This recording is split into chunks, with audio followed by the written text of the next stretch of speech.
Hair cutting સલૂને એક જણો ગયો છોકરો, અને એક બિચારા 80 બાબા વાળ કાપતા, એ કે અમિતાભ બચ્ચન જેવા વાળ કાપી દો. તો એટલે બાબા બે કાતર આમ મૂકી, બે કાતર આમ મૂકી, બધા વાળ હરોડી નાખ્યા. ઓલો છોકરો કે અમિતાભ બચ્ચન વાળ આવા રાખતો હતો, તો કે બેન નાનો હતો તો એ જોયો. બોલે હું આને કરો તમે? અને તમારા બધાના મોઢા તેજ મારે સાનું કારણ શું ખબર? ગુજરાતી ફિલ્મ જોતા નથી એટલી. અને અમારો વિકાસ કોઈ અટક્યો તો ગુજરાતી ફિલ્મે 3 કલાક ખોટી કર્યા. શરૂઆતમાં ઉપેન્દ્રભાઈ અરવિંદભાઈ અભિનય કર્યો ને બહુ પિક્ચર હારા બન્યા, વરવર હાલતા. પછી હમણાં 2-3 ફિલ્મ હારા બન્યા, પણ વચ્ચે જે બગડાટો બોલ્યો, ટોકીઝ બંધ થઈ ગઈ. અમારા ગામમાં ટોકીઝ હાવ બંધ થઈ ગઈ. એમ ટોકીઝ વાળાને પૂછે ને શું ટાઈમ છે, એમને પૂછે તમારે ક્યારે ટાઈમ? અમારા ટાઈમે તો મશીન હેન્ડલ મારે, અને ઉપડા મશીનથી ટોકીઝ હાલતી. શોલે ફિલ્મ આમ જામે કાંઈ પર ડીઝલ ખૂટે. તો ગબ્બર જેવો ગબ્બર ઢેલો, કાલિયા તેરા ક્યાં હોગા? ઓકે કે હેન્ડલ મારો, હેન્ડલ મારો. એમ પિક્ચર જોવા ગયા ને, પિક્ચર જોવા ટિકટની લાઈનમાં ઉભા હતા. એક જણો કે સુખદેવભાઈ મારે થૂંકવું છે. મેં આગળ વાળાના કોર્ટમાં થૂંકી દે, તો કે એને ખબર પડી છે તો મેં તને પડી. હું 3 વાર થયું કે મને એકરો તો થઈ ગયો બધું. તો નાનું છોકરું હારી લીધું. મેં આને હું કામ લીધું? 200 રૂપિયા આના લાગશે. તો કે થેલીમ લાગી દીધો. છોકરાને થેલીમ લાગી. અમે ટોકીમાં જતા, ટોકી થેલીમ હું છે એમ ખોટું બોલ્યા. મેં તમે ટિફિન છે ટિફિન. ઓલો લોકો વાંધો નહોતો, ડાળ ઢોળા એટલે કહું. આ ઊંઘ ઉડવાળીની યોજના છે, હા બીજો કોઈ પ્રયાસ નથી. જીતુભાઈ એમ સરસ ફાર્મ વેળાવદર રોડ ઉપર બનાવ્યું છે, બહુ કરોડ રૂપિયાનું ફાર્મ બનાવ્યું. તો મને હમણાં કે સુખદેવભાઈ રોકાઈ જાઓ, તો હું રોકાણો. તો એ તો આ બાજુ સુરત વી ગયા. હું આમ બહાર રોડ ઉપર નીકળતા હાથના બરમુડા ટી-શર્ટ પહેરીને આવેલા જતા હતા આમ વેળાવદર બાજુ.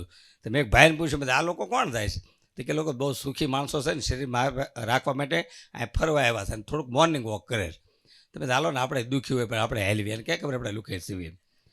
તો એમ બરમુડા ટી-શર્ટ પહેરીને હાલ્યા. લીટો છે આમ જો ક્યાં ક્યાં આવીએ ગયા. હું બાવળીવાળી સાથે બોલ્યા હાઈવે સીડ્યા, અને ધોલેરા અમને દેખાવા મળ્યું. મેં એટલું બધું વોકિંગ કોઈ કરે જ નહીં. આ 20 કિલોમીટર આપણે હાલ્યા. આને પૂછો, આ વોકિંગ કરવા નીકળ્યા છે ને? ઊભા રાખીને પૂછ્યું મેં, તમે હાલવા નીકળ્યા હતા કે કોણે કીધું? અમે તો અંબાજી આવીને દર્શન કરવા જ આવી છે. હવે નવણા કોઠે પાછું આવવાનું ને. એટલે મારે શક્તિભાઈ રહ્યા બાવળી લઈને હોટલ લઈ હતી. મેં કીધા આ ગાંઠિયા ખાવી, 250 ગ્રામ ગાંઠિયા, 2 સા મગાવી. ખાવાની તૈયારી કરતા એક ભીખારી આમથી આવ્યો. આપણે પાસે દાંતારી બહુ. તો ભીખારી કે તારે ગાંઠિયા ખાવા કે તમે ખવડાવો ખાવી. મેં 250 ગ્રામ ગાંઠિયા ભીખારીને આપી દો.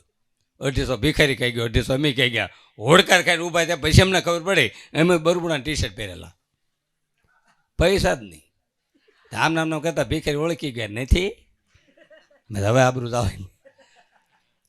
પણ ભીખારી તાજો બદલી થઈને આવેલો. મને કે હું મૂંઝાઈ ગયા, તમે આ બાજુ કીધી આવો. હું બિલ શું કીધું? કંકુવાળી નોટું કાઢ્યો, અને ભીખારી અમારા બિલ શું કરે. મને એમથી ઓહો, લોકો ડાયરેક્ટ કલાક બોલ્યું છે ને આપણને લાખો રૂપિયા આપે છે, અને આપણા બિલ ભીખારી શું કહે? મનોમન પસ્તાવો છે. પણ પછી ભીખારી મેં કીધું ભાઈ એમ એવા માણસો નથી, નજીકમાં ફાર્મ હાઉસ છે ને, ત્યાં સુધી તું રિક્ષા બાંધી લે ને. કે હું બોલ્યા? નજીક તું રિક્ષા બાંધી લે. મને કે સાન ગાંઠિયા બરોબર છે, હવે રિક્ષામાં રહેવા દો. પણ મેં તમે કલાકાર છે કે ભિખારીના ગાંઠિયા કહે છે, કલાકાર જ હોય. ટેકનોલોજી એટલી આવી ગઈ, અને મજા આવે છે. જો સ્ત્રી છે ને શક્તિ છે ને પુરુષ સહન શક્તિ. હા, અને એમ બોલતા ને આ બધા દાંત આવે ને કલાકારની જીતુભાઈ સફળતા કહેવાય. તબલાવાળા છે જ નહીં. મારા બાપા કોઈ એકલો મૂકીને વીએ ગયા છે. આ વાંધો મારે ગાવાનું નથી, હું નથી ગાતો નથી. મોટા મોટી સમાજ સેવા. એક જગ્યાએ મેં ગાયું તો ભાલાવાળા મારી પહેરે છે. એક જણો રોકડા 30 રૂપિયા આલ્યો, કાલથી ઘરે રહેજો. હા, અને માઇક બહુ સારા થાય. સાઉન્ડ સારું હોય ને, માઇક સારું હોય તો પ્રોગ્રામ સારો જાય, અને વાઇફાઈ હોય તો સંસાર સારો જાય. પણ ફેર એટલો કે આને અમે બોલી શકાય. આમાં બંધ કરીને સ્વિચ આવે અને આ જૂનું થાય. અને મોબાઈલ અને લગ્ન 2 વસ્તુ હરખી છે કે એમ થાય કે આની પછીનો મોડેલ લીધો હતો.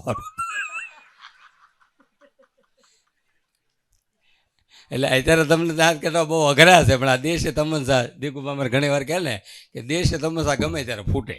એક જગ્યાએ અમે ગયા હતા, પ્રોગ્રામને 10,000 રૂપિયા ઓછા આપ્યા. મેં તો એટલા બધા કેમ ઓછા આપ્યા? તો કે અમારે જે ગીત ગૌરવ નહોતું ને ભજન તમે ન ગાવ એટલે 10,000 કાપી લીધા. એ જ ગામમાં 1 વર્ષ પછી બીજો પ્રોગ્રામ, એ ભજન બીજી વાર ગાઓ 2 વાર એટલે પેમેન્ટમાં વાંધો ન આવે. 2 વાર ગયો તો 20,000 રૂપિયા ઓછા આપ્યા. મેં આ વખતે કેમ ઓછા? આ વખતે નહોતું ગાવાનું. લે બોલો, એમ ને નથી રહ્યા. એક ગામમાં કે કલાકારના હામૈયા કરો. મેં ભાઈ કલાકારના હામૈયા હોય જ નહીં, એમ કોઈ સેવા નથી કરતા, મફત કોઈ એમ પ્રોગ્રામ કરતા નથી. અમારા હામૈયા નો હામૈયા કોના હારા લાગે? બે જ વ્યક્તિના હામૈયા હારા લાગે. એક તન મન ધનથી માત્ર ભગવાનને રાજી કરવા માટે જેણે ભગવા કપડાં પહેર્યા છે સંતોના હામૈયા હારા લાગે. અને એક જીતુભાઈ જેવા દાતાઓ છે કે પોતાના ગામમાં પોતાના વતનમાં કરોડો રૂપિયા સ્કૂલોમાં આ દાતાઓ સુરતવાળા આપે છે, ચેક ડેમમાં આપે છે, ચબુતરામાં આપે છે, ભાગવત કથોમાં આપે છે. એ દાતાઓના હામૈયા હારા લાગે, અમારા હામૈયા હારા ન લાગે. તો કે નહીં, ગામમાં ડંકો મારી દેવો છે, તમારા હામૈયા કરવા. હામૈયા કરશે છે એમાં એ બે બળદ અને એક હળી ગયેલ ગાડું લાવ્યા આમથી, અને કે બધા ગોઠવો છે, પેટીને તબલાને એમ ગોઠવાણા.